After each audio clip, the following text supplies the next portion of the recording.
Bueno, pues hoy es el lunes del doctor Juan Ramón de la Fuente, profesor emérito de la UNAM, ex rector de la misma Universidad Nacional Autónoma de México, presidente del Consejo del Instituto Aspen Capítulo México, y quien, como le conté, estuvo en Madrid. Primero estuvo en la Universidad de Salamanca, que nos había contado el lunes pasado, y luego fue la presentación de su libro, ¿sí?, La Sociedad Dolida, el Malestar Ciudadano, que fue una conversación interesantísima entre el expresidente del gobierno Felipe Español, Felipe González, el doctor de la Fuente, y Rosa Conde, que fue portavoz del gobierno español, que fue como moderadora, pero el diálogo fluyó de un modo extraordinario. Juan Ramón, ¿cómo estás? Bienvenido de regreso. Muchas gracias, Joaquín. Buenas tardes. Como siempre, un gusto estar nuevamente con ustedes los lunes. Pues fíjate que en realidad sí fluyó muy bien el diálogo. Vamos, también que se nos acabó el tiempo en la Casa de América y como se nos habían quedado algunos puntos en el tintero, como se dice, decidimos el expresidente Felipe González y yo continuarlo al día siguiente tomándonos un café y tratando de bordar un poco más sobre algunos temas, porque a Felipe le interesa mucho darle un seguimiento puntual a lo que ocurre de este lado del Atlántico, porque sigue teniendo una cierta presencia y porque sigue estando muy bien informado, Joaquín. Y la verdad es que yo me regreso con la impresión de que cuando un estadista de la talla de Felipe González se mantiene activo, está bien informado y además está intelectualmente movido por lo que lee, por los eventos a los que va, las conferencias que imparte, es decir, cuando tiene una vida intelectual, pues la verdad se convierten en personajes que tienen una visión muy interesante del mundo, y esto es un poco lo que ocurrió en ese diálogo que coordinó Rosa Conde con una gran habilidad y con una enorme delicadeza. Ella también es una mujer muy culta, y algunas ideas, Joaquín, que surgieron ahí, me gustaría compartirlas con ustedes esta tarde. Venga. Porque creo que pueden ser relevantes para el debate que estamos viviendo en México. Y empezaría por tocar el tema de los populismos y de los nacionalismos, que por cierto también lo tienen allá en Europa muy marcadamente, y en España con el caso de Cataluña, el tema del nacionalismo. Pero Felipe González decía, mira, para entender a los movimientos populistas y nacionalistas, que además están emparentados, no son iguales, pero están cerca, hay que empezar por hacer el análisis de los regímenes previos que permitieron que estos movimientos surgieran y en un momento dado ganaran. Y entonces te da cifras de lo que ha ocurrido en Europa, porque le decía, mira, en mi opinión, en las democracias más jóvenes, más inmaduras, esto se puede explicar mejor, pero caray, en democracias tan maduras como las europeas. Y entonces el propio Felipe González me decía, es que hay que analizar lo que pasó antes de que ocurriera el Brexit, antes de que ocurriera en Italia lo que ha ocurrido, o en otros países aún de la ex cortina de hierro.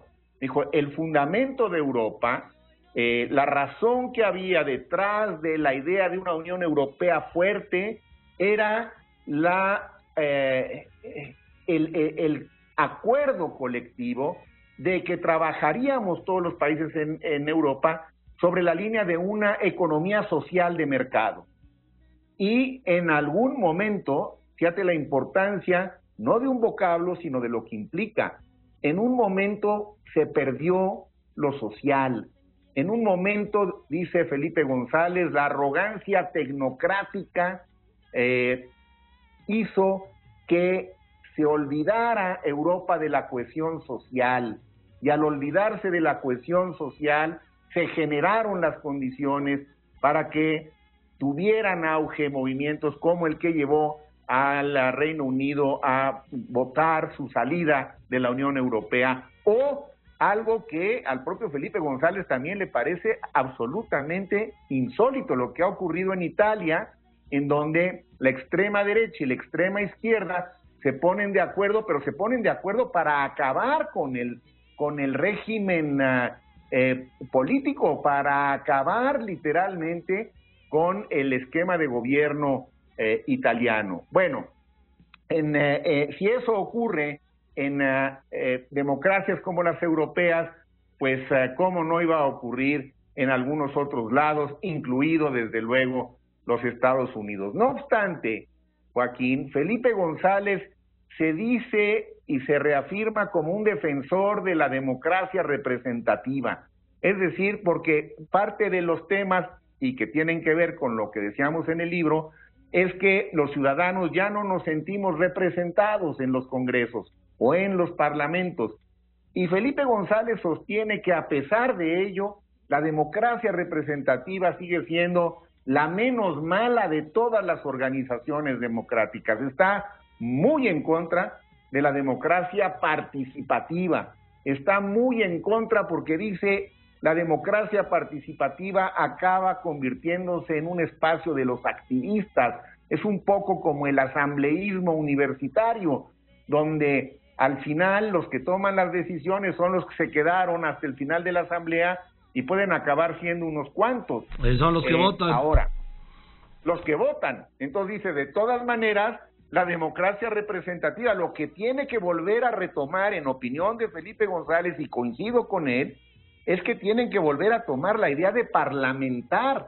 Están ahí reunidos para parlamentar, es decir, para dialogar, para discutir, para intercambiar puntos de vista. Pero claro, dice, las posiciones se acuerdan desde fuera, se acuerdan en otro lado, en las cúpulas, se acuerdan desde antes, y entonces al Parlamento o al Congreso la gente llega a votar bajo consigna, y esto es lo que ha desdibujado el sentido de la democracia representativa.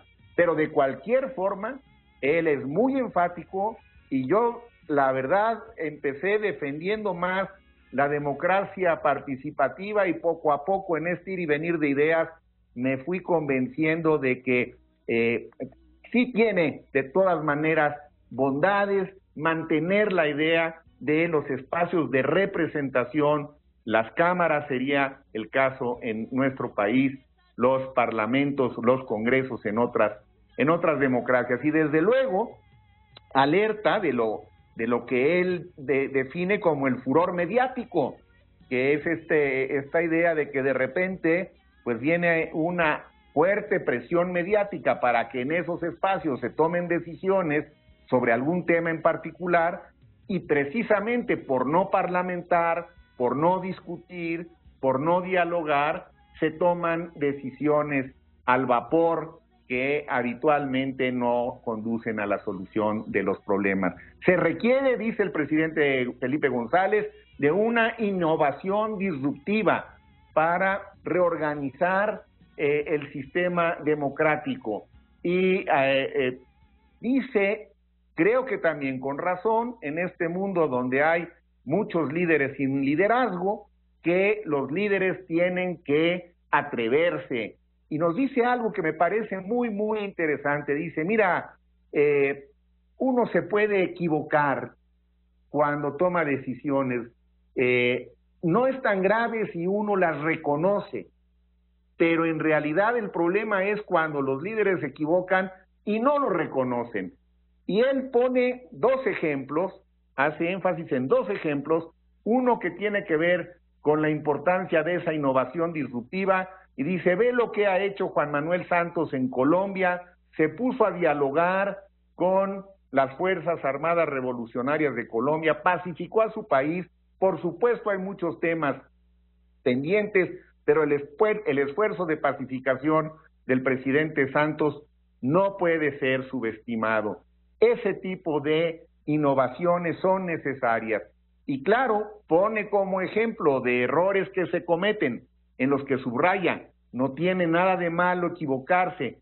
Si se reconoce el error, en su perspectiva, él piensa que la invitación que le hizo el presidente Peña Nieto al entonces candidato Donald Trump fue un error y que debió haberse reconocido a tiempo, porque México concluye parte de este diálogo con él. México tiene una enorme resiliencia y México realmente tiene una gran capacidad para lograr sobreponerse a las situaciones adversas. No tiene duda que vamos a salir fortalecidos de esta elección.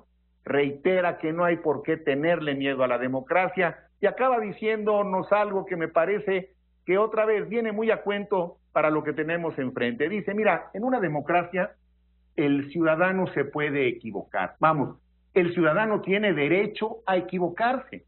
Ha ocurrido, pero la misma democracia le da al ciudadano la posibilidad de enmendar a través del voto en la siguiente elección.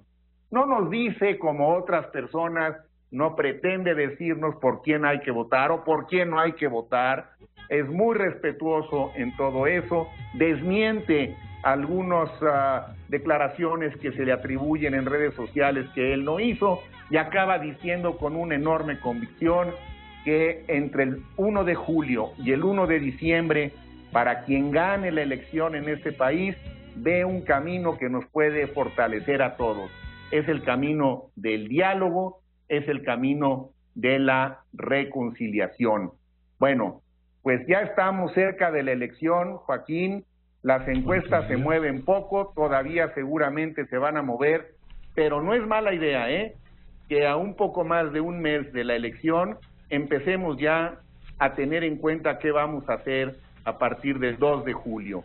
Y según este muy experimentado hombre de Estado, el mejor camino para México es el del diálogo y la reconciliación una vez que pase la contienda electoral y las instituciones pues necesariamente van a reflejar algunos de los daños propios de ese tipo de contienda. Así que fue una conversación realmente estimulante. La Casa de América estuvo repleta, hubo un buen streaming y yo regreso con nuevas ideas, Joaquín, para seguir participando desde mis espacios académicos en estas reflexiones colectivas que ojalá nos ayuden a enfrentar con mayor éxito los grandes desafíos que tenemos enfrente. Sí, querido Juan Ramón, muchas gracias. Gracias al doctor Juan Ramón de la Fuente.